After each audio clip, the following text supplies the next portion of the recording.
آئیے ہم کچھ باتیں سیکھتے ہیں۔ ارشاد باری تعالیٰ ہے بیٹا ٹھیک نہیں چل رہا۔ کئی لوگ ایسے ہیں جو مقصد حیات سے غافل کرنے والی باتوں کا بیپار کرتے ہیں تاکہ لوگ بھٹکتے رہیں خدا کی راہ سے بے خبر ہو کر اور اس کا مذاق اڑاتے رہیں۔ اولئک لہم عذاب مہین، فرمایا ایسے لوگوں کے لیے رسوا کرنے والا عذاب ہے۔ علامہ علوسی اور دیگر مفسرین اس آیہ مبارکہ کا شان نزول بیان کرتے ہیں۔ مکہ کا ایک متمول شخص جس کا نام نضر بن حارث ہے، یہ آیہ مبارکہ اس کے حق میں نازل ہوئی ہے۔ اصل معاملہ یہ تھا کہ حضور کی جلوہ گری سے پہلے یہ جہاں نہیں تھا۔ وہ کیا سید سلیم گیلانی نے کہا تھا کہ زیست یک بستہ تھی تاریک نہا خانوں میں، ایک کرن پھوٹی اجالا ہوا ایوانوں میں، زہر آلود فضائیں تھی نمو سیاری، آب آئے تو بہار آ گئی ویرانوں میں، کس نے اللہ سے ٹوٹا ہوا رشتہ جوڑا، ان سب محسن نہ فرشتوں میں نہ انسانوں میں۔ حضور کی آمد سے پہلے پوری دنیا میں اندھیرے تھے۔ حضرت انسان اپنے خالق و مالک کو بھول چکا تھا، اخلاقی قدریں زوال پذیر تھیں۔ آقا تشریف لائے اور مکہ کے گٹاڈوب اندھیروں میں توحید کا چراغ جلایا۔ اتنے اجالے انوار اترے کہ جو لوگ در در پہ دھکے کھا رہے تھے، آقا کی صدائے دل نواز نے انہیں کھینچ کے ایک خدا کے آگے جھکنا سکھا دیا۔ میرے کریم آقا صلی اللہ علیہ وسلم فرد واحد سے یہ کام شروع کرتے ہیں۔ قولوا لا الہ الا اللہ تفلحوا کی صدا جزیرہ عرب میں گونج اٹھی تو ایک ایک کر کے حضور کا دینی کاموں میں وہ لوگ معاون بننے لگے، دن بنے دن اسلام پھیلنے لگا، اور جو مخالفین تھے، اسلام دشمن تھے، وہ باہم جڑ بیٹھے اور انہوں نے معاذ اللہ کہا کہ ہم بانی اسلام کو صفحہ ہستی سے مٹا دیں گے۔ اس شمع کے گرد جو مٹھی پر پروانے ہیں ہم انہیں خاک میں ملا دیں گے۔ لیکن وہ کیا کسی نے خوب کہا کہ فانوس بن کے جس کی حفاظت ہوا کرے، وہ شمع کیا مجھے جسے روشن خدا کرے، اور جلا ذکر خدا بلند کرے، کیڑا جمع اس میں بند کرے، او دے ذکر دا محافظ آپ خدا پڑھو لا الہ الا اللہ محمد رسول اللہ۔ ہزارہ مخالفتوں کے باوجود اسلام پھیلا، اسلام نشو و نما پاتا رہا۔ میں نے جس شخص کا نام لیا نضر بن حارث، جس کے حق میں یہ آیہ مبارکہ نازل ہوئی، یہ تاجر تھا، ملک شام ایران تجارت کے لیے اس کا آنا جانا تھا۔ اس نے وہاں سے رستم و اسفندیار کی قصے کہانیاں خریدی، مکہ آیا، لوگوں کو جمع کیا اور آگے کہتے تھے تمہیں محمد صلی اللہ علیہ وسلم عاد و ثمود کی کہانیاں سناتے ہیں، میرے پاس آؤ میں تمہیں اجمیوں کی کہانیاں سناؤں گا۔ یہ اس کی چال تھی کہ لوگوں کو جمع کرتا اور جمع کر کے قصے کہانیاں سناتا۔ اور ایک اور چال تھی اس کے پاس حسن کی پری پیکر باندیاں تھیں، چٹی چمڑی والی جوان لڑکیاں تھیں جن کا ناچ کرنا لوگوں کو سناتا دکھاتا۔ تو اس کی محنت سے کچھ کچے ایمان والے لوگ مرتد بھی ہوئے تھے۔ تو اللہ نے اس کے حق میں یہ آیہ مبارکہ نازل فرمائی، جو مقصد حیات سے غافل کرنے والی باتوں کا بیمار کرتے ہیں ان کے لیے رسوا کرنے والا عذاب ہے۔ لہو الحدیث کی تشریح میں علماء تفسیر بیان کرتے ہیں، آپ فرماتے ہیں اس سے مراد گانا بجانا اور موسیقی مراد ہے۔ نضر بن حارث کیا کرتا تھا؟ کسے کہانیاں سناتا تھا اور ناچ گانا دوسرا اس کا کام تھا۔ تو فرمایا جو اس طرح کے کام کریں گے ان کے لیے رسوا کرنے والا عذاب ہے۔ دوستو یہ گانا، یہ موسیقی، یہ ہمارے اوپر حملہ آور کب ہوئی؟ سنتے چلیے گا۔ یہ خلافت راشدہ کے دور کے احترام پر یہ موسیقی ہمارے اوپر حملہ آور ہوئی۔ تاہم اس وقت تو ملت اسلامیہ کا نظام دفاع مضبوط تھا، تو اس نے آبادی کے انتہائی قلیل حصے کو متاثر کیا، اور آج 14 صدیاں بیت گئی اور ملت اسلامیہ کا نظام دفاع کمزور ہو گیا، اور یہ موسیقی ہمارے جسموں میں سرایت کر گئی۔ کل تک جو روح کی سزا تھی آج وہ روح کی غذا ہے۔ بقول اقبال کے وہ کہتے تھا جو نہ خوب بات تدریج وہی خوب ہوا کہ غلامی میں بدل جاتا ہے قوموں کا ضمیر۔ کل تک جو روح کی سزا تھی آج وہ روح کی غذا ہے۔ گانا گانے والا بچپن کا شوق اور اللہ کا فضل بھی کہتے ہیں، اور جو سننے والے ہیں وہ اس کو روح کی غذا کہتے ہیں۔ نہ گانا گانے والا غلط کہہ رہے ہیں، نہ سننے والے گناہ جان رہے ہیں۔ میرے نبی تو فرماتے کہ میں محمد تو آلات موسیقی کو توڑنے آیا ہوں، اور فرمایا جو بادیوں سے گانے سنے گا اللہ قیامت کے دن ان کے کانوں میں سیسا پگھلا کے ڈالے گا۔ سیدہ عائشہ رضی اللہ تعالی عنہا سے مروی روایت ہے، تھوڑی سی آواز بیٹا کام کرو۔ میرے کریم آقا صلی اللہ علیہ وسلم فرماتے جو اس حال میں مرا کہ وہ گانے سن رہا تھا، فرمایا مر جائے تو اس کا جنازہ بھی نہ پڑھو۔ عزت کی موت ہے کہ بندہ گانے سنتا مرے۔ ہمارے گجرانوالہ میں قاری قرآن تھے، قاری عبداللطیف جلالی رحمت اللہ علیہ، ان کی قبر پہ کروڑوں رحمتوں کا نزول فرمائے۔ آج سے تقریباً 1.5 عشرہ پہلے کی کہانی ہے۔ یکم رمضان ہے، نماز فجر کا وقت ہے، پہلی رکعت کا پہلا سجدہ ہے، پیشانی اللہ کے حضور جھکی ہے، سبحان ربی الاعلیٰ کے نغمے ہیں۔ اللہ نے فرشتے کو بھیج دیا، فرشتہ روح کف سے انسری سے کھینچ کے لے گیا۔ اس حافظ نے، قاری نے دائی اجل کو لبیک حالت سجدہ میں کہا، قیامت کے دن جب اٹھے گا تو اس کے لبوں پر سبحان ربی الاعلیٰ کے نغمے۔ بھائی جان جیو شان سے، مرو ایمان سے۔ یہ وہ موت ہے کہ بندہ گانے سنتا مرے۔ فرمایا جو اس حال میں مرا کہ وہ گانے سن رہا تھا، مر جائے تو اس کا جنازہ بھی نہ پڑھو۔ امام منذری الترغیب و ترہیب میں ایک روایت لائے ہیں، 6 صدی کے محدث ہیں، حدیث کی بہت بڑی کتاب ہے۔ میرے نبی فرماتے 2 آوازیں قابل لعنت آوازیں ہیں، ایک فرمایا خوشی کے وقت گانا، اور دوسرا فرمایا غم کے وقت بین کی آواز۔ یہ دنیا اور آخرت میں قابل لعنت آوازیں ہیں۔ دیکھیں اسلام خوشی سے منع نہیں کرتا، اسلام کہتا ہے نعمت ملے چرچا کرو، نعمت کے حصول پر منہ بسورنا یہ نعمت کی بے قدری کہلاتا ہے۔ اور یہ بات بھی پیش نظر رہے کہ اسلام غیرت مند دین ہے، وہ اپنے ماننے والوں کو بےہودگی کا درس نہیں دیتا، وہ کہتا ہے میرے ہو تو پھر میرے ہی بن کے رہو۔ اسلام خوشی سے منع نہیں کرتا۔ میں مثال سے عرض کروں گا، شادی ہوئی، شادی کے بعد آرزوؤں کا ایک جہان ہوتا ہے۔ سب سے پہلی آرزو دل میں کیا جنم لیتی ہے کہ اللہ ہمیں اولاد کی دولت سے مالا مال۔ گھر کے بوڑھے کہتے ہیں اللہ پوتی پوتا دے، میاں بیوی اللہ بیٹا بیٹی دے۔ یہ پہلی آرزو دل میں جو پیدا ہوتی ہے وہ اولاد کی ہوتی ہے، لیکن اللہ کی مرضی اللہ کسی کو امتحان میں ڈال دے، 10-20 سال اولاد ہی نہ ہو، اولاد آنکھوں کی ٹھنڈک، من کا قرار، اولاد کو اسائے پیری کہتے ہیں، بڑھاپے کا سہارا کہتے ہیں، لیکن اللہ کسی کو آزمائش میں ڈال دے۔ میں ٹوبہ ٹیک سے ایک جگہ حاضر ہوا، میرا جو میزبان تھا اس نے مجھے دعا کے لیے کہا، بے اولاد تھا، میں نے دعا کر دی، لیکن تڑپا دینے والی کہانی سنیے گا۔ وہ کہتے ہیں ہم 6 بہن بھائی ہیں، 5 بھائی اور 1 بہن، اور ہم سب شادی شدہ ہیں، اور شادی کی عمریں بیان کرتا ہے، کسی کی شادی کو 17 18 20 سال اس طرح کر کے، اور آنکھوں میں بہت سارے آنسو تھے، اور رو کے کہتا ہے ہم سب بے اولاد ہیں۔ یہ اللہ کی مرضی ہے بھائی، اللہ کسی کو امتحان میں ڈالے، اور بے اولاد حضرات سے ملاقات کرو، اور جس طرح وہ دعاؤں کے لیے کہتے ہیں ہم لفظوں میں ان کی کیفیت کو بیان نہیں کر سکتے۔ مسجد میں آئے تو مولانا صاحب سے کہا کہ مولانا دعاؤں میں یاد رکھنا، شیخ کے پاس آئے تو کہا حضرت دعاؤں میں یاد رکھنا، حاجیوں کے قافلے چلے تو ہم نے کہا کہ جہاں اپنے لیے مانگو تو وہاں خدا سے ہمارے لیے بھی دعا مانگنا۔ اولاد دولت بڑی ہے دوست، یار بڑھاپا آ گیا، آنکھیں بوڑھی ہو گئی انتظار کرتے کرتے، 20 سال بعد 25 سال بعد کسی کو اللہ بیٹا دے، بندہ منہ بسور کے بیٹھ گئے تو ہم کیا کہیں گے جس کو نعمت کی قدر ہی نہیں؟ یار نعمت ملی ہے تو چرچا کرو۔ اچھا اللہ نے بیٹا دیا تو کیا سجدہ شکر ادا کیا؟ کیا اللہ نے بیٹا دیا تو کیا ہم نے خوشیوں کو دوبالا کرنے کے لیے حضور کا ذکر کیا؟ معذرت سے کہوں گا ہم نے لوگوں کے رویے دیکھے پڑے ہیں۔ میرا تعلق ایک دیہات سے ہے، اور یہ بھی ایک دیہات ماں ایک چھوٹا سا شہر ہے، اور ہمارے دیہاتوں کی کچھ عادتیں ملتی جلتی ہیں۔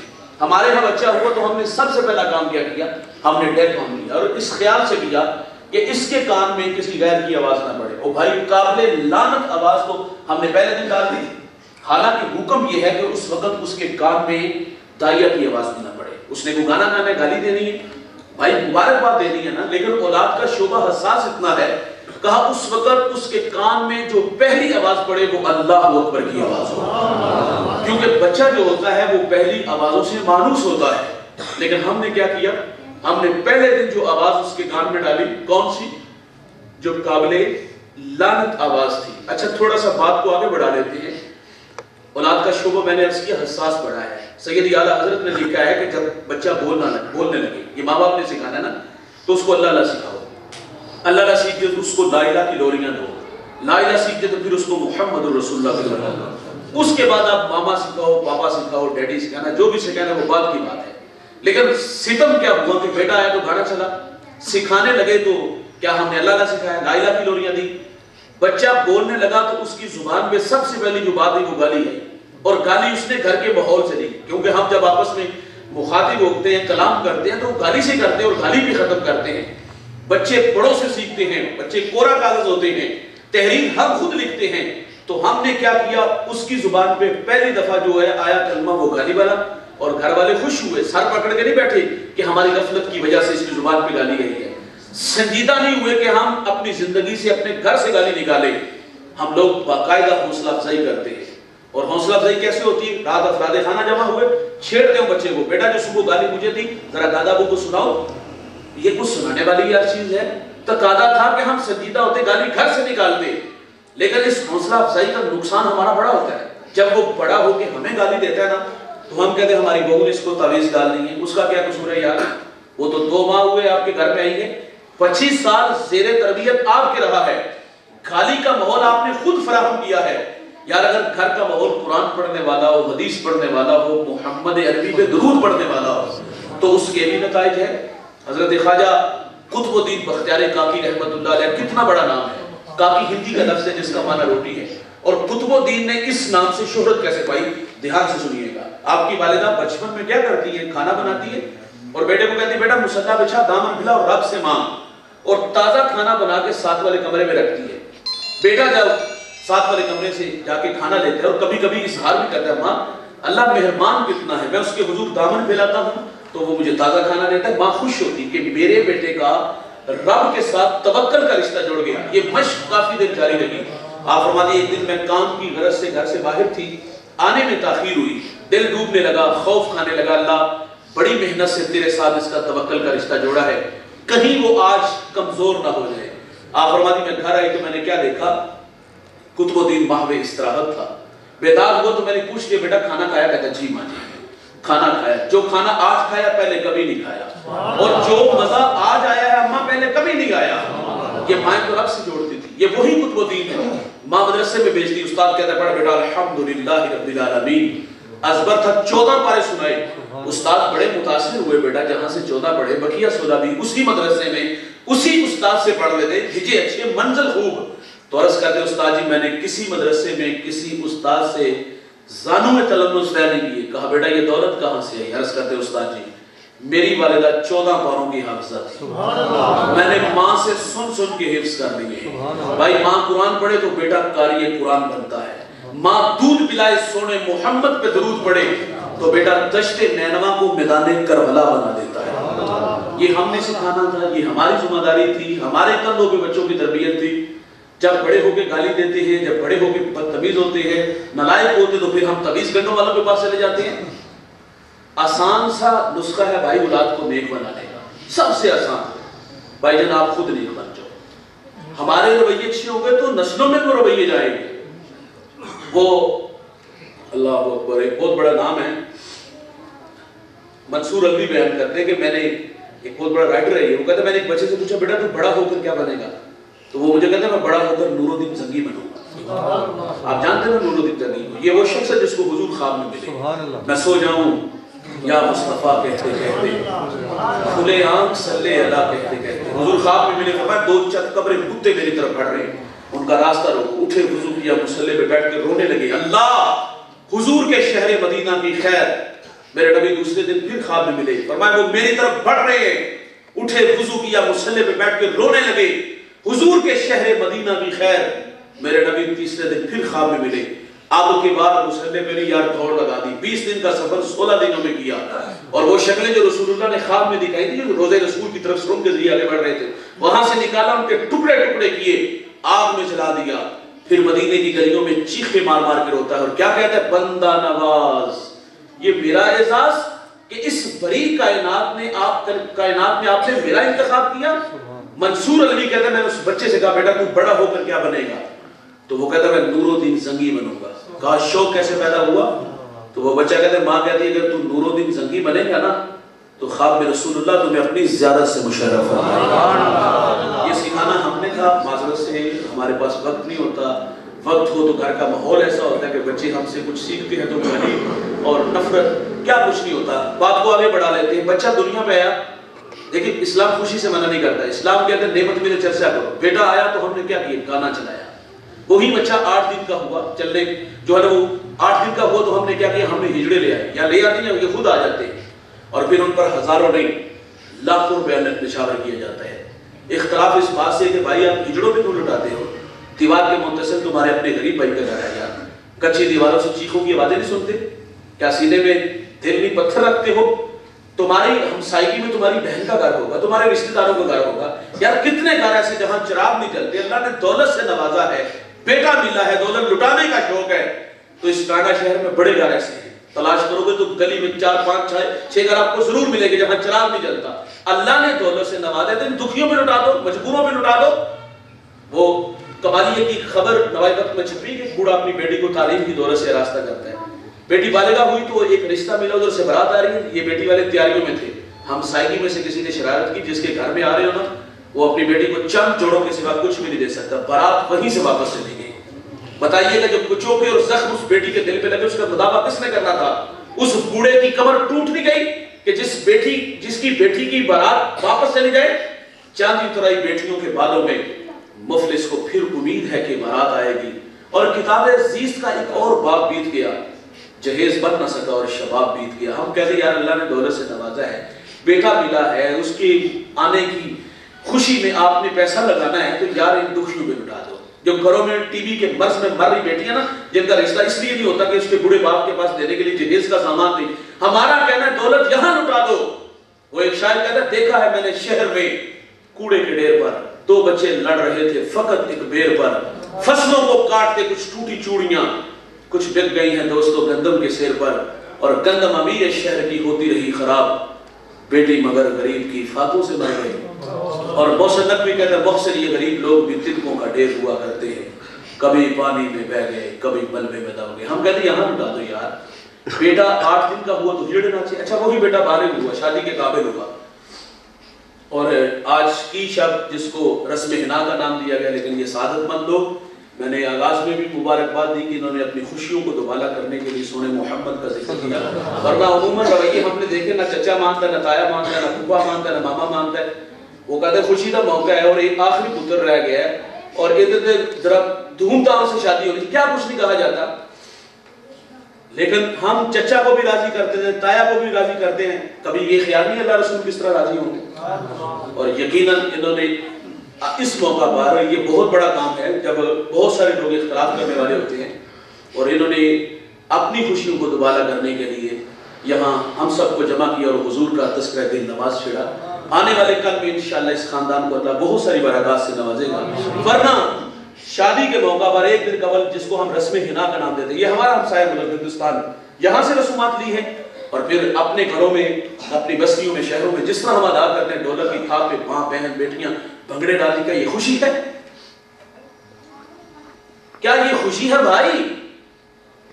کوئی محلے دار جرأت کر کے کہنا پتر شادی اپنے گھر دے، ٹول ٹمکا کرنا ہے اپنے گھر کرو، لیکن ہمیں تو آرام سے جینے دو، سونے دو. ایک ہفتہ پہلے جو تماشے لگتے ہیں، کسی کو جرأت ہے کہ لجاجت سے بھی یہ کہے کہ بیٹا ڈیک کی آواز ہلکی کرو، کیونکہ رد عمل بڑا گندا آتا ہے. گانا میرے گھر میں چل رہا ہے، بابا تینوں کی مسئلہ ہے.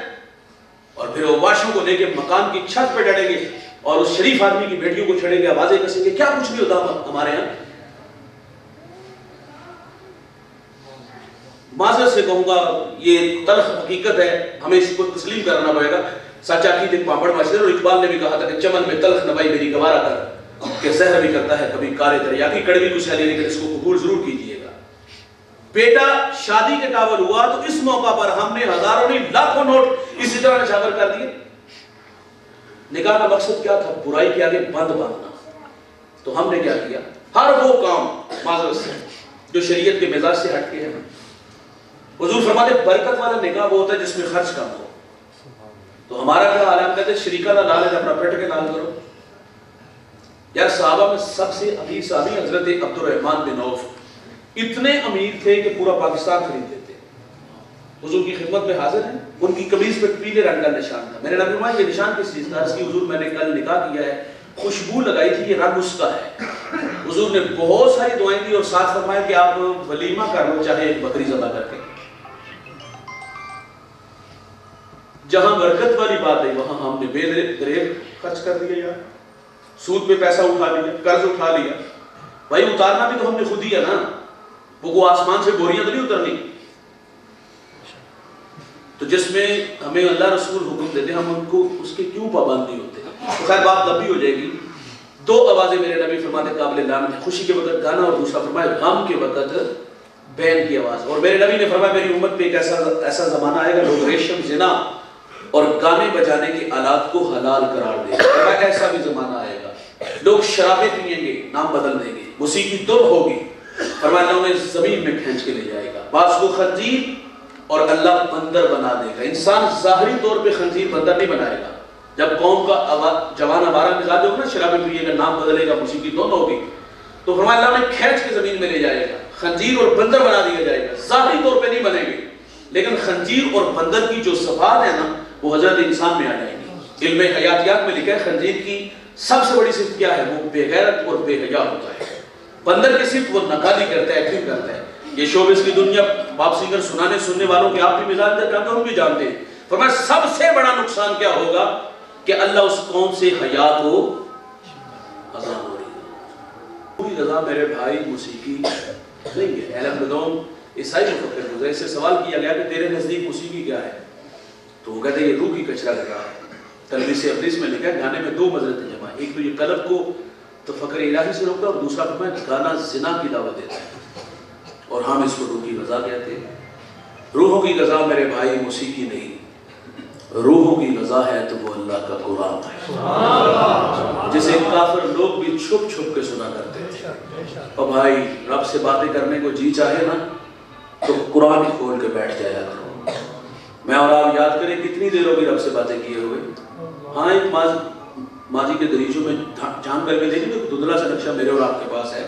جب ہم بچپن میں ناظرہ قرآن مسجد میں پڑھنے جاتے تھے باقاعدگی کے ساتھ بھی ہفتے میں 2 دن, اور جو 2 دن جاتے تھے گھر سے 10 دفعہ پیغام بھی آتا ہے جس کو چھٹی دے دو اسکول جانا ہے.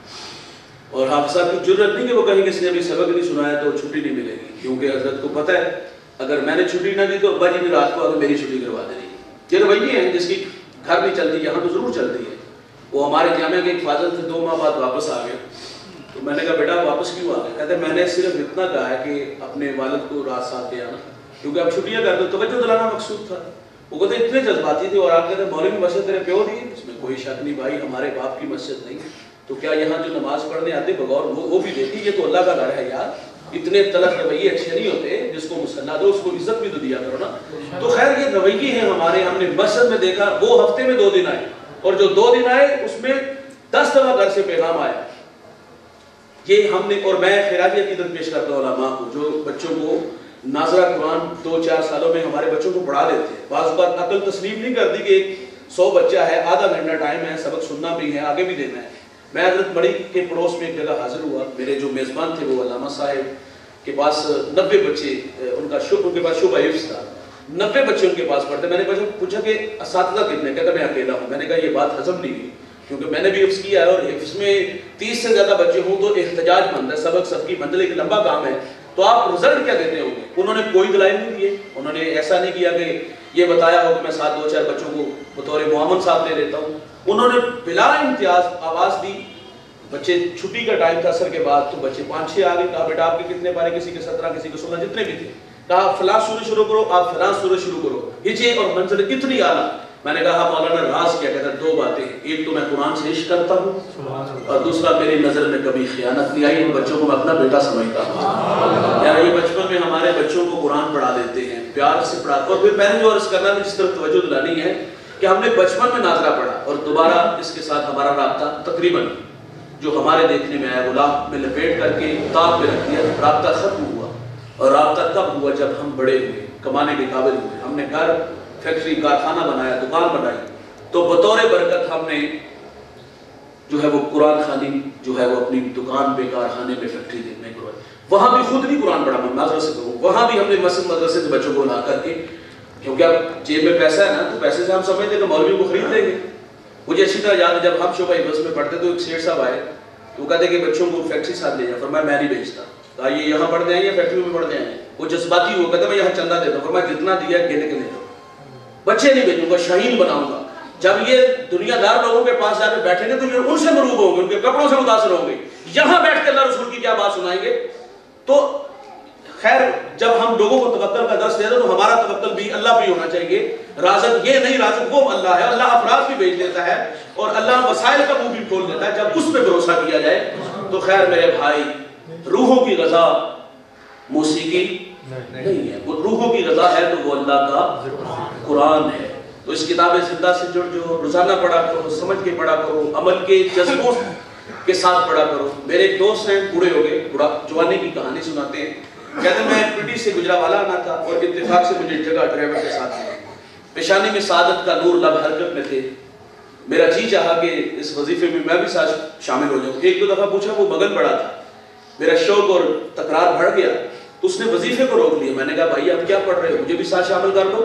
تو اس نے کہا میں حافظ قرآن ہوں، پنڈی سے چلتا ہوں فیصل آباد پہنچتا ہوں تو 15 پارے تلاوت کرتا ہوں، اور فیصل آباد سے جب واپس پنڈی آتا ہوں تو بقیہ 15 پارے پر تلاوت کرتا ہوں۔ یہ ہے روحوں کی غذا بھائی۔ آؤ آج اس بزم میں اور آپ عزم کریں کہ آج کے بعد ہم گانا نہیں سنیں گے، اگر گانا سنیں گے تو عرش کا رحمان ہم سے ناراض ہو جائے گا۔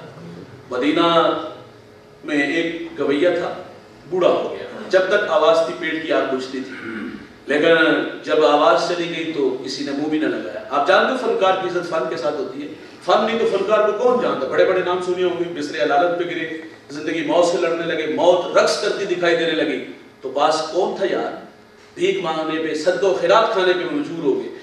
جب تک فن ہے تو فنکار کی عزت۔ یہ بوڑھا ہو گیا، آواز چلے گئی، کسی نے منہ بھی نہ لگایا، جنت البقیع کے قبرستان میں کھڑا رو رہا تھا اور کہتا ہے اللہ زندگی غفلت میں گزار دی، تجھے ناراض کرتا رہا، آج آواز گئی تو کوئی منہ بھی نہیں لگاتا۔ ایک تو کہا مالک معاف کر دے، اور دوسرا کہا اللہ بڑھاپے میں کہاں دھکے کھاؤں گا، میرے لیے کوئی رزق کا بندوبست کر دے۔ حضرت عمر رضی اللہ تعالیٰ عنہ مسجد میں وہاں پہ استراحت تھی، خواب میں آواز آئی، عمر بقیع کے قبرستان میں میرا بندہ مجھے مدد کو پکار رہا ہے، اٹھو اس کی مدد کو پہنچو۔ ننگے پاؤں ننگے سر دوڑ ہے یار، قدموں کی آہٹ جب سنی نا تو اس گویے نے پیچھے پلٹ کے دیکھا تو حضرت عمر رضی اللہ تعالیٰ عنہ دوڑنے لگا، اور پہلے تو کہا اللہ عمر کے غضب سے بچا لے، دوڑنے لگا تو آواز آئی رکو میں خود نہیں آیا، مجھے کسی نے بھیجا ہے۔ کہا کس نے بھیجا؟ کہا جسے تو ابھی ابھی پکار رہا تھا۔ کہتا ہے مالک دل ساری زندگی تیری یاد سے غافل رہا، آج پیٹ کی خاطر تجھے پکارا تو تو نے عمر کو میری مدد کے لیے بھیج دیا۔ بس ایک چیخ ماری اور جان آفرین کے سپرد کی۔ اس کا اعزاز کہ اس کا جنازہ حضرت عمر رضی اللہ تعالیٰ عنہ نے پڑھا، اس کا فخر کہ حضرت عمر فاروق کے اپنے ہاتھوں سے اس کو لحد میں بھی اتارا۔ تو بھائی جو معذرت کر دے گا اللہ معاف کر دے گا۔ آج اس بزم کا وعدہ کہ آج کے بعد ہم گانا نہیں سنیں گے۔ میں اور آپ اپنے اپنے موبائلوں کی تلاشی بھی لیں گے، اس میں وہ مواد جو اللہ رسول کو پسند نکال دو یار، اچھے لوگوں کو سنا کرو، کسی اچھے قاری کو، کسی اچھے نعت خواں کو، کسی اچھے مبلغ کو۔ تو اللہ تعالیٰ سے دعا ہے جو کہا سنا اللہ مجھے آپ کو عمل کے جذبوں سے مالا مال فرما۔ اللہ جو کہا سنا ہم سب کو عمل کی توفیق عطا فرما، سب کو دارین کی سعادتوں سے مالا مال فرما، قدم قدم پر حسنات عطا فرما۔ اللہ زندگی شان کی، موت ایمان کی عطا فرما، سب کی جوڑیاں رحمت و رضوان سے بھرپور فرما۔ علماء تشریف لائے، سرپرستی فرمائی، ایمان بڑھایا، شخصیات کا آنا تشریف لانا قبول فرما، علم و فضل میں، تقوی و عبادت میں برکت عطا فرما، خدمت دینی قبول فرما۔ اللہ ان سے دین سیکھنے کی توفیق عطا فرما۔ آج کے اس بزم کو جن بھائیوں نے، بچوں نے، دوستوں نے سجایا، ہم سب کو جمع کیا، اللہ کی محنت جستجو کاوش اپنی بارگاہ میں قبول فرما۔ اے میرے مالک دونوں خاندانوں کو باہمی اتفاق اتحاد کی لازوال دولت سے مالا مال فرما۔ صلی اللہ تعالیٰ علیہ نبی